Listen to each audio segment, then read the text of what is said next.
Wondery.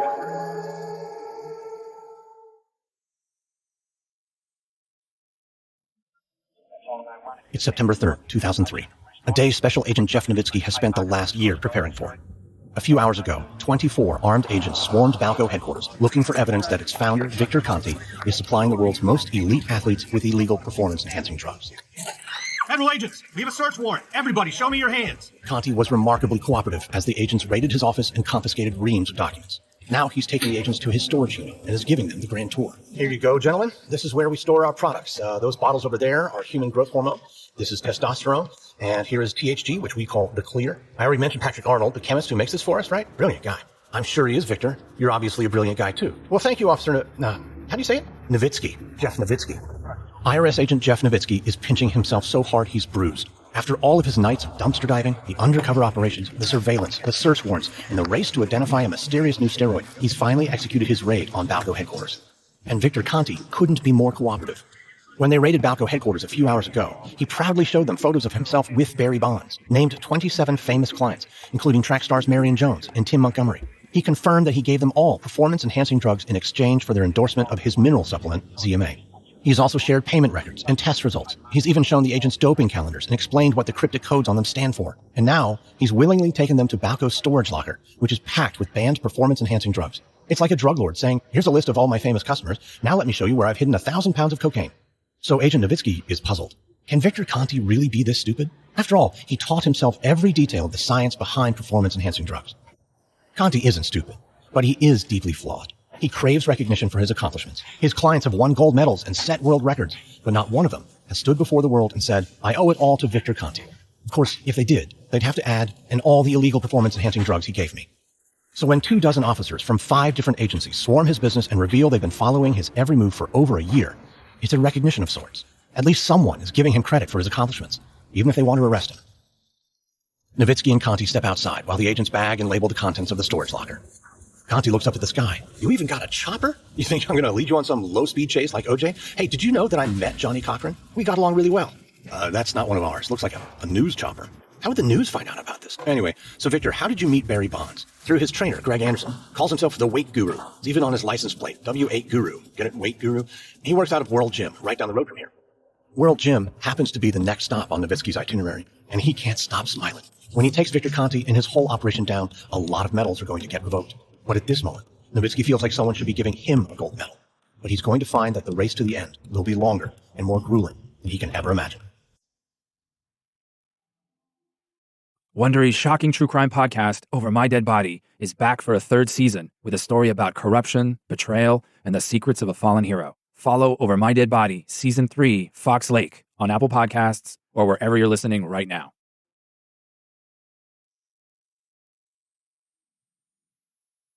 From Wondery, I'm Lindsey Graham, and this is American Scandal.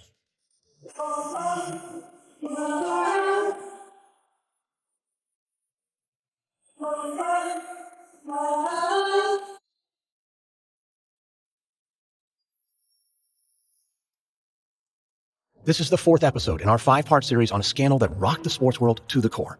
In our last episode, BALCO founder Victor Conte and track coach Trevor Graham have turned on each other. Graham sent a syringe with residue of one of Conte's designer steroids to the U.S. Anti-Doping Agency. It set off a frantic race to identify the drug and bust any athletes who are using it. Then USADA discovered that the feds are investigating BALCO as well.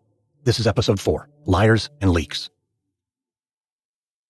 Novitzky's agents fill 13 evidence bags with drugs from BALCO's storage locker.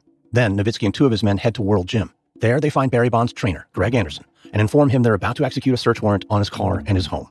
Novitzky asks Anderson if he'd like to be present for the search. Anderson's girlfriend is at his condo. She'll freak out if agents burst in, so he goes along. When he enters, instead of calling out, "Hi, honey, I'm home," he tells her, "The BALCO thing has followed me here," as the agents begin tearing the place apart. Anderson is 5'10", 225 pounds, and covered with tattoos. Not the sort of man who's easily intimidated. But right now, he's sweating, as he nervously answers Agent Novitzky's questions.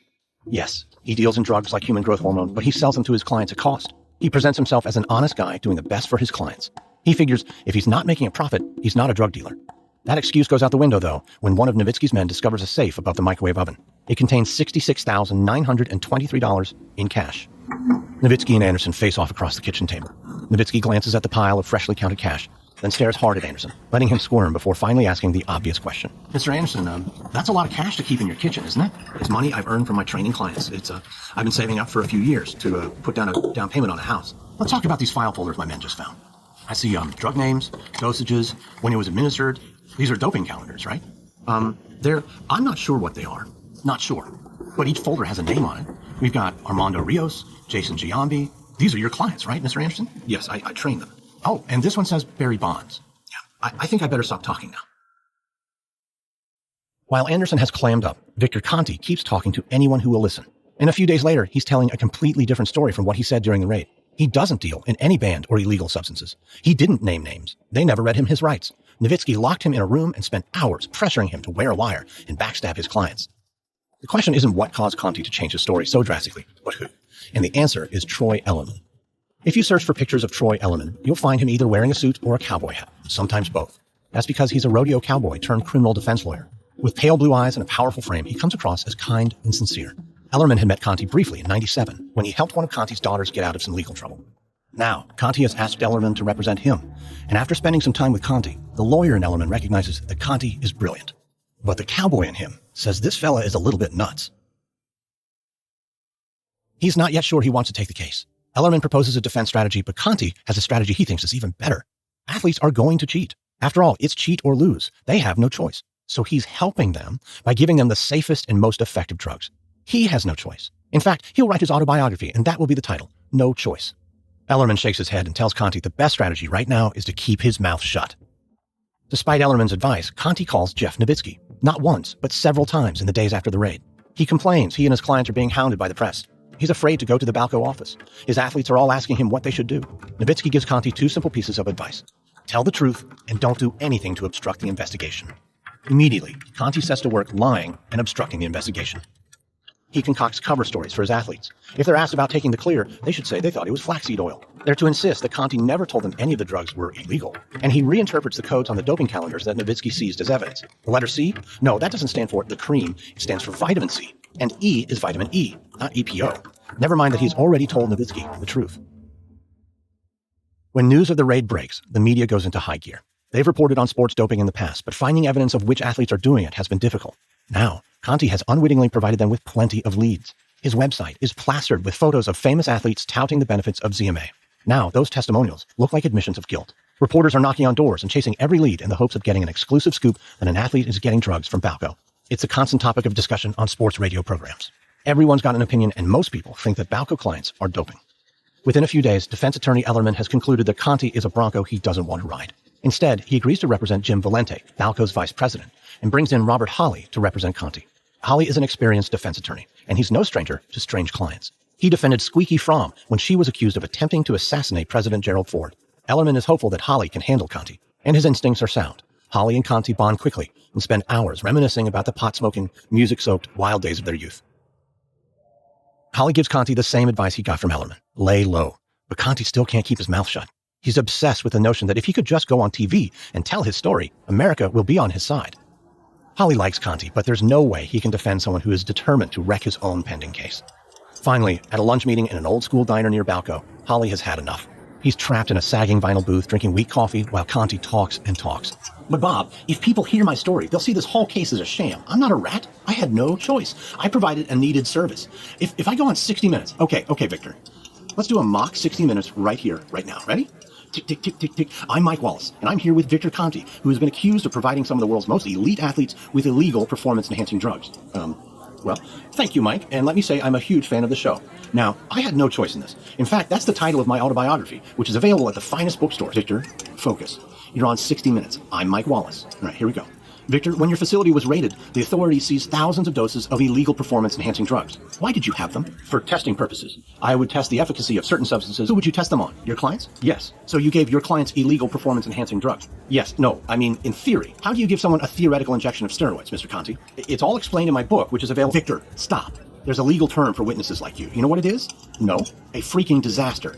You're not going on 60 Minutes, or 2020, or ESPN. You're not talking to the press at all. You're keeping your mouth shut. Understood? More wise, but impossible advice. Everything Victor Conte has achieved up to now has been because of his gift of gab. He tells people what they want to hear. Even if it's a lie, he says it with such sincerity, it seems to be true. But now, he's trapped under a mountain of evidence. He's going to need a lot more than a silver tongue to dig his way out.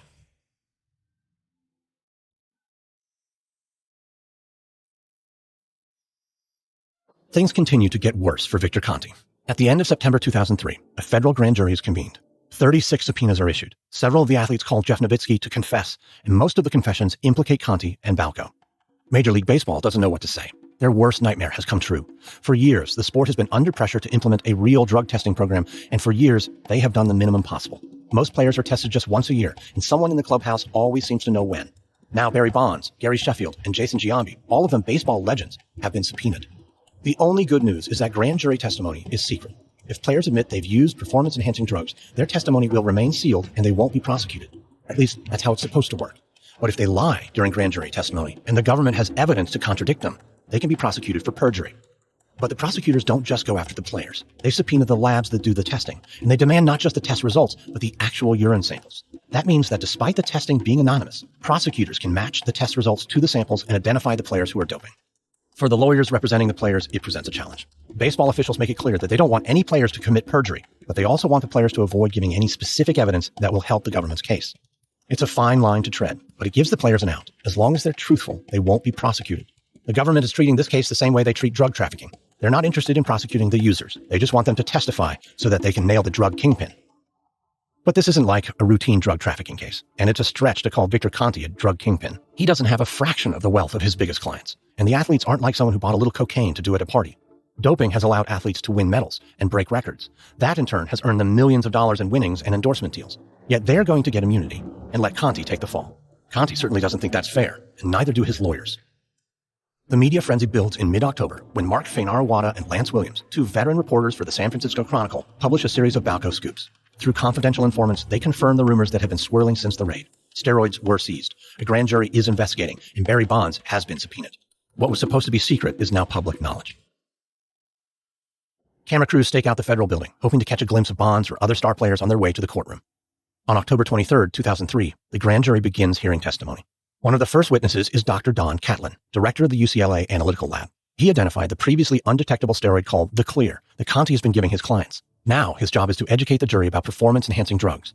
It's an emotional moment for him. For the past 2 decades, he's been chasing down cheaters, trying to prove that doping is pervasive and that a network of secret labs are engineering new and undetectable steroids. There were times over the years that he doubted himself. But now, here he is, testifying that his worst suspicions were true and some of the greatest achievements in sports were made by athletes who were cheating. Sports will never be the same.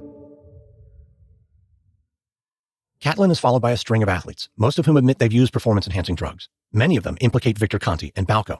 Since their testimony is secret, they feel confident that nothing will happen to them. Some resume lying immediately after leaving the courtroom, insisting they've never used any illegal substances. Sprinter Tim Montgomery tells the grand jury that he took human growth hormone before breaking the record in the 100 meters. If USADA had that testimony, Montgomery would be stripped of his record and banned from competition. But the feds refuse to share the testimony, and that makes Terry Madden crazy. Terry Madden heads the U.S. Anti-Doping Agency, which is responsible for drug testing Olympic athletes. Reporters know that USADA has some sort of parallel investigation in progress, and they push Madden to make a statement about it. Madden is frustrated. They are doing their own investigation. The Olympic trials are coming up, and they need to weed out the bad apples.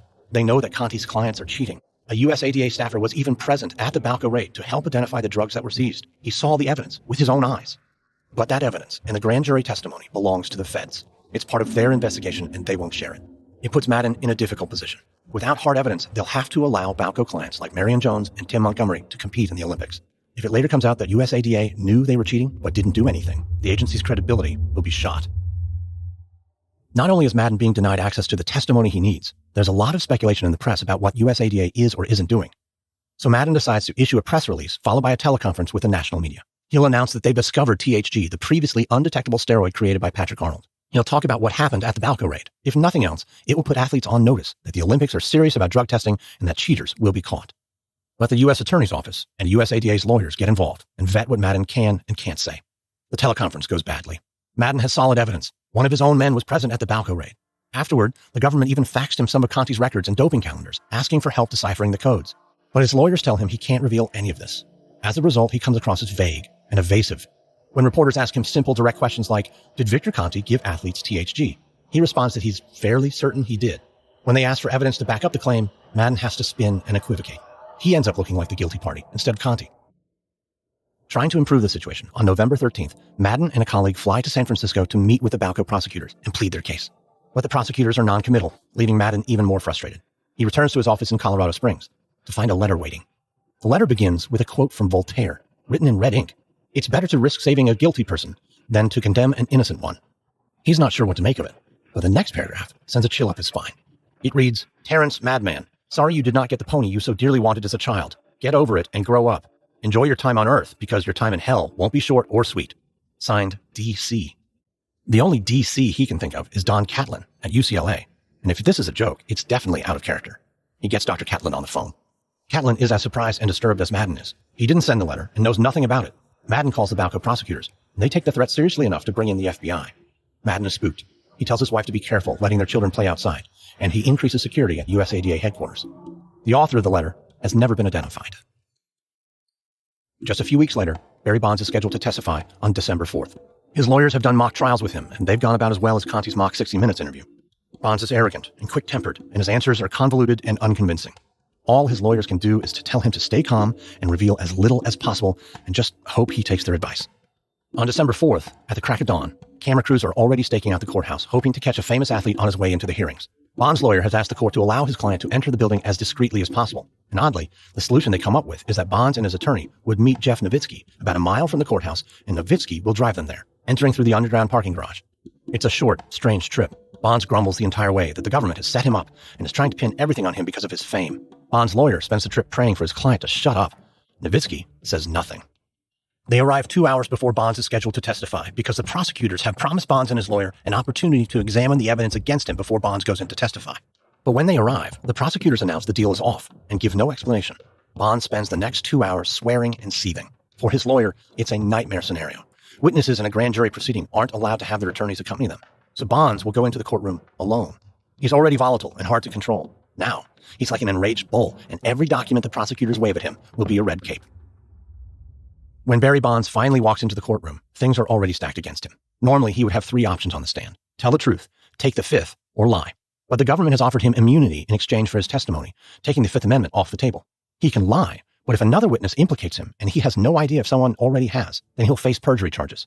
His only real option is to tell the truth, but a version of the truth that tells as little as possible. His strategy is to portray himself as an innocent who accidentally doped. Inside the courtroom, the prosecutor waves documents and bottles of drugs seized during the BALCO raid in front of Bonds' face. Okay, and this, we'll call this Exhibit 504. This is a bottle of depo-testosterone. And let me ask Mr. Bonds if you recognize this item as something that you've ever received. Or does that look like anything you've ever got from Greg Anderson? I have never ever seen that bottle or any bottle pertaining that says depo-testosterone. And other than me just reading from the label and telling you what it is, do you know what that is? I know it's a form of steroid. Right. It's an injectable steroid, right? Depo-testosterone? Well, I mean, testosterone. I believe you can get a prescription from the doctor as well. Right. For legitimate medical reasons. So it's not an illegal drug. So I don't know. What part are you talking about? Bond's strategy is to ramble until the prosecutors become frustrated and cut him off. It's a simple plan, but it works. After 3 hours of questioning, he's revealed very little of use to the government's case. Unfortunately for Bonds, other witnesses will be more forthcoming.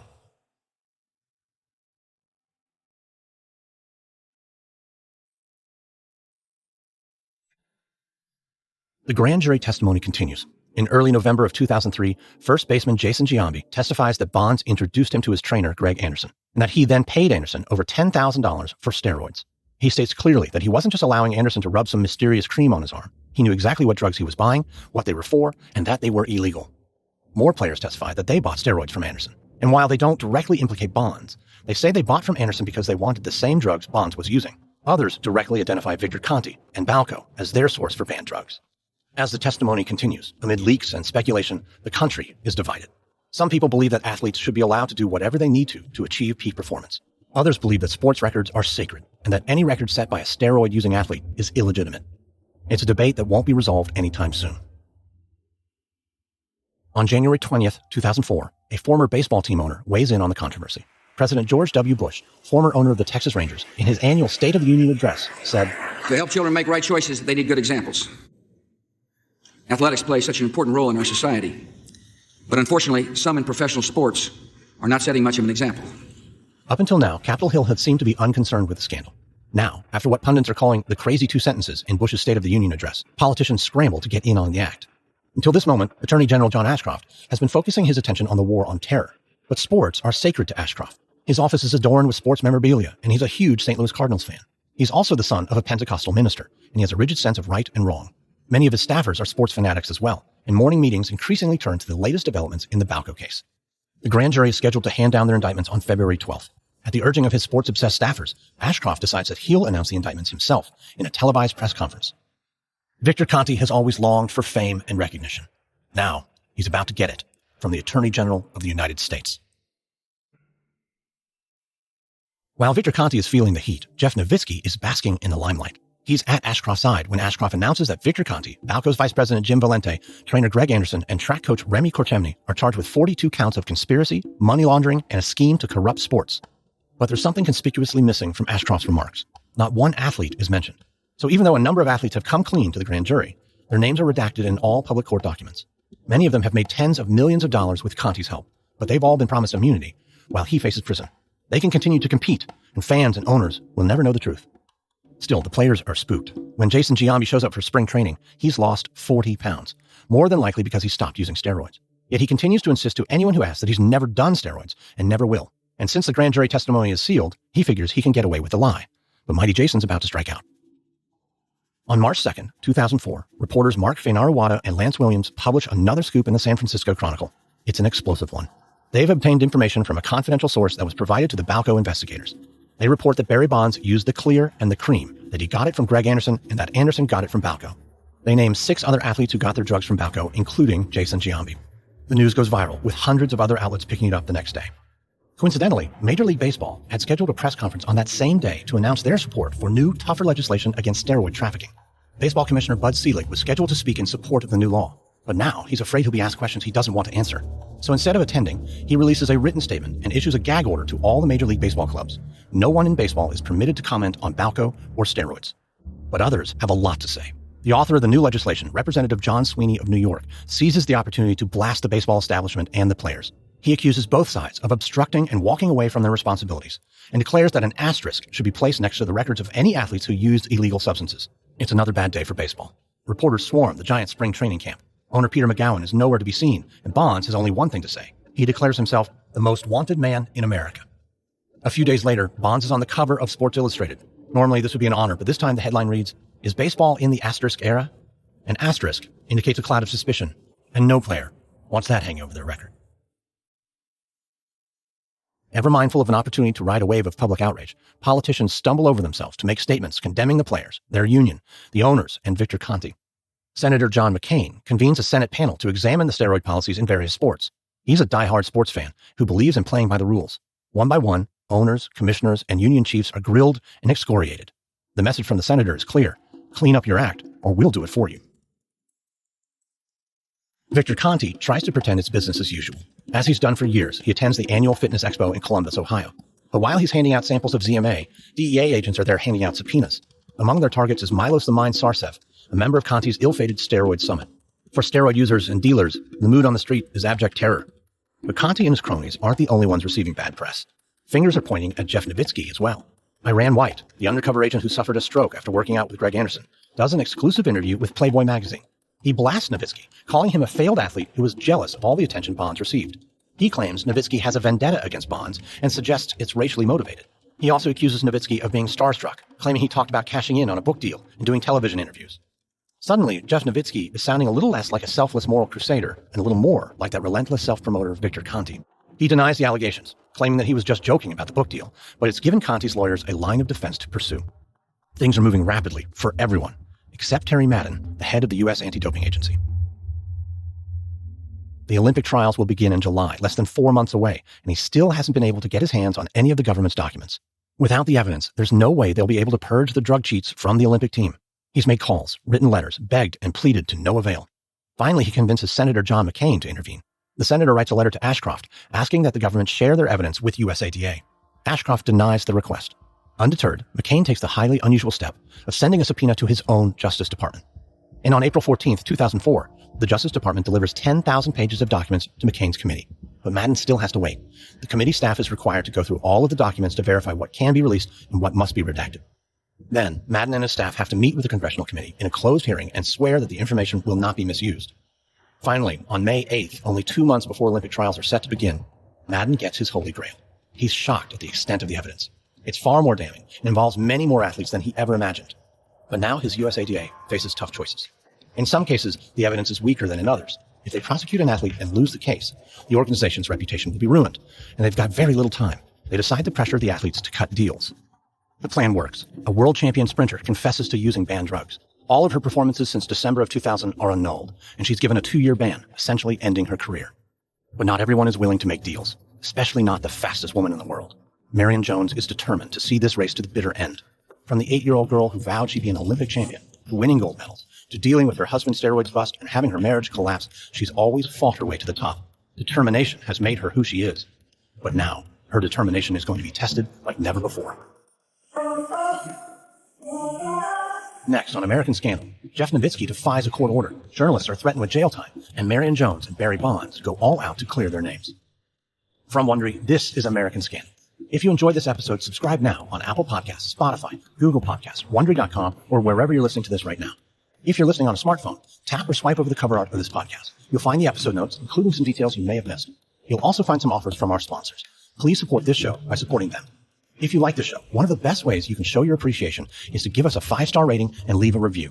I always love to know your thoughts, and detailed reviews are one of the best ways for others to find the show. Tell your friends and family and show them how to subscribe. And a quick note about our reenactments. In most cases, we can't know exactly what was said, but everything in our show is based on historical research. And thank you. American Scandal is hosted, edited, sound designed, and executive produced by me, Lindsey Graham, for Airship. Additional production assistance by Derek Behrens. This episode is written by Steve Chivers. Our consultants are Mark Finora-Wada and Lance Williams, authors of the best-selling book Game of Shadows, Barry Bonds, BALCO, and the steroid scandal that rocked professional sports. The book contains a lot of detail and stories you want to read, so pick it up.